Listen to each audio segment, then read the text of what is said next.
And good evening, everyone. Welcome back to Bagels and Birdies, week 10, double digits, week 10. And we're going to start the show. Most importantly, happy birthday to my main man, Vinny, my beautiful godson. So let's start with the show that way. And then secondly, let's get back to our roots here. Let's get back to our breakfast segments. We got away from that the last couple weeks because we had some things going on. I'm not going to talk about the rookie expansion. Lord Chris, yeah, good for you. But we're going to get back to our roots here. We're going to talk breakfast.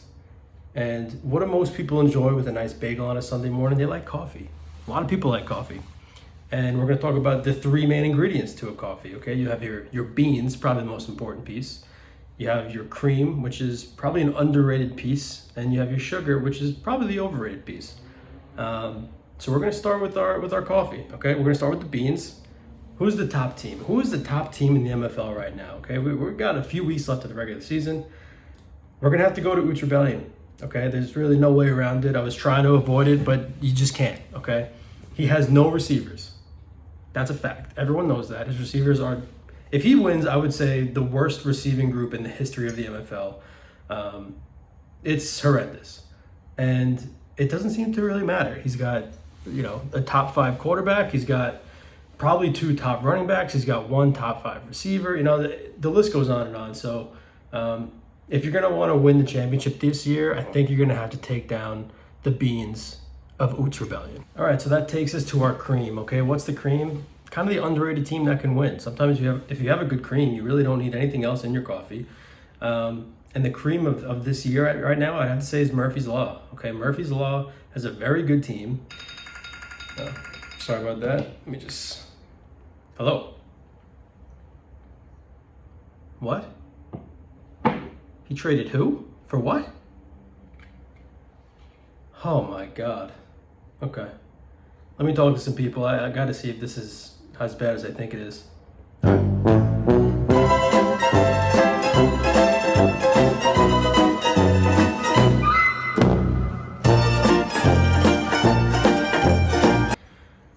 Well, the jury's out, and that's probably the worst trade of all time.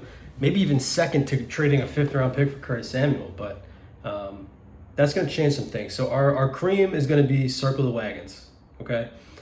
Circle the Wagons, top to bottom, is very tough. They made a great move for CeeDee Lamb. DeAndre Hopkins has come back and looks pretty good. If they can get Jonathan Taylor rolling, really not a weakness on this team at all. And then our sugar. I was having a hard time with the sugar because I'm not really a negative person. So let's kick it to somebody who likes nothing more than being negative and just taking, jabs for absolutely no reason at a lot of different people.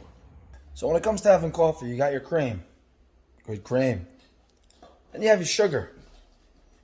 Sugar's there. It's at the table side. It's having a good time. It's, good for some people. Bad for diabetics. Never know. In this case, sugar sucks. No one wants to have it. Just like nobody wants Rolling Stoners to win a championship. They're there. They're going to measle their way along. Use draft apps to try and find a good team. Have 4 running backs and not trade for a receiver. Can't figure out how to find depth. They'll be there. Nobody wants to actually see them win. So, to the sugar. All right, Josh, I can't disagree with anything you said there. I appreciate you being the first guest on the show. Hopefully some more people jump in. But that's going to do it for week 10, Bagels and Birdies. Good luck out there if you still have a chance. And as always, toast your bagels, roast your drives. We'll see you next time.